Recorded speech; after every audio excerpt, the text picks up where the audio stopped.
दोस्तों, आपको ट्रेन की यात्रा कैसी लगती है? रास्ते में जाते हुए खिड़की से बाहर बदलती हुई रूपरेखा देखना और सुहाने सपने बुनना। भारतीय रेलवे की बात करें तो ये हैप्पीनेस का एक्सपीरियंस आपको ट्रेन के जरिए ही हो जाती है। मगर ट्रेन को लेकर कई खौफनाक खबरें भी आती रहती है जो यात्रा को सुखद नहीं बल्कि दुखद बना दे। इमेजिन कीजिए, आप अपना सामान लेकर किसी स्टेशन से ट्रेन पे चढ़े और वो ट्रेन अचानक गायब हो जाए तो।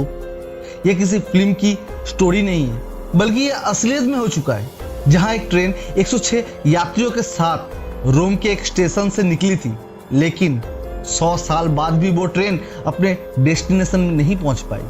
सीधी भाषा में कहे तो वो ट्रेन गायब हो चुका है, जिसकी आज भी कुछ पता नहीं चल पाया। आज हम आपको एक ऐसे ही ट्रेन के बारे में जानकारी देने जा रहे हैं जो कभी मिल ना सकी।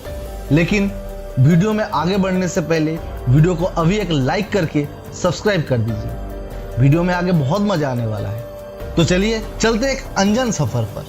दरअसल जेनेटी उस ट्रेन कंपनी का नाम था जिसने उस ट्रेन को डिजाइन किया था जो गायब हो गई थी। और आज भी अगर आप जेनेटी शब्द को गूगल पर सर्च करेंगे तो उससे जुड़ी सारी जानकारी आपके सामने आ जाएगी। ये कहानी है 1911 की, जहां एक ट्रेन हवा में गायब हो गई थी और अभी तक उसके बारे में कुछ भी पता नहीं चल सका। यहां तक कि ट्रेन का कोई भी डिब्बा या उसका कोई भी पुर्जा अभी तक नहीं मिला।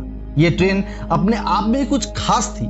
सबसे बड़ी बात, इसमें सवार यात्रियों का भी कुछ पता नहीं चल पाया। यह ट्रेन रोम के मिलन से निकलकर एमिलिया रोमांगा स्टेशन से होते हुए लॉम्बार्डी जाने के लिए 1911 में निकली थी। उस दौरान जेनेटी रेलवे कंपनी ने एक खास एडवर्टाइजिंग कैंपेन निकाली थी। उन्होंने एक टूरिस्ट ट्रेन के लिए नए लग्जरियस डिब्बे बनाए थे। यह ट्रेन मिलान सहित लाजियो, अम्बरिया, टस्कैनी आदि स्टेशन पर जाने वाली थी।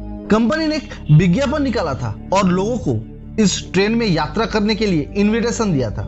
कंपनी ने पैसेंजर्स को मौका दिया था लग्जरी ट्रेवल्स का मजा लेने का। उस दौरान एमिलिया से लेकर लॉम्बार्डी तक के बीच में 1 किलोमीटर से ज्यादा लंबी एक सुरंग थी। उस दौरान ये दुनिया का सबसे लंबी सुरंग में से एक थी जिन्हें पहाड़ काटकर बनाया गया था। जेनेटी ने 100 पैसेंजर स्थानीय अपर क्लास फैमिली से चुने और 6 अन्य लोग जो ट्रेन में स्टाफ के तौर पर रहे। मिलान से ट्रेन यात्रा शुरू की और इटली की खूबसूरत सीनरी के बीच लोगों ने शैंपेन के साथ अपनी यात्रा का आनंद लेना शुरू किया। सब कुछ अच्छा जा रहा था और ट्रेन जब सुरंग के अंदर घुसने वाली थी तो वहां कुछ लोग मौजूद थे जो उस ट्रेन को देखने के लिए खड़े थे। सुरंग के दोनों सिरों पर लोग थे, लेकिन उस दिन जो हुआ उसने सभी को चौंका दिया। ट्रेन सुरंग के अंदर घुसी तो सही, लेकिन दूसरी ओर लोग उस ट्रेन का इंतजार ही करते रह गए। कुछ समय बाद लोगों ने पुलिस को बुलाया और सुरंग के अंदर जाकर देखा गया तो सिर्फ 2 पैसेंजर्स मौजूद थे जिनकी दिमागी हालत ठीक नहीं थी। जो 2 पैसेंजर्स उस दिन उस ट्रेन से बच गए थे, उसमें से एक ने कभी कुछ नहीं कहा और जल्दी ही उसकी मौत हो गई थी। दूसरे ने कहा कि उसने सुरंग में घुसते ही एक अजीब सी आवाज सुनी थी और फिर सफेद धुआं छा गया था। ऐसा लगा जैसे हवा ने ट्रेन को अपने अंदर समेट लिया है। वो पैसेंजर्स किसी तरह एक और आदमी के साथ ट्रेन से कूद गया और वो कूदने के बाद बेहोश हो गया था। इसके बाद किसी के बारे में कुछ भी नहीं पता चला और रेलवे ने उस सुरंग को बंद कर दिया। कई सालों तक इसके बारे में रिसर्च चलती रही, लेकिन कुछ भी पता नहीं चला। कई लोग टाइम ट्रेवल्स और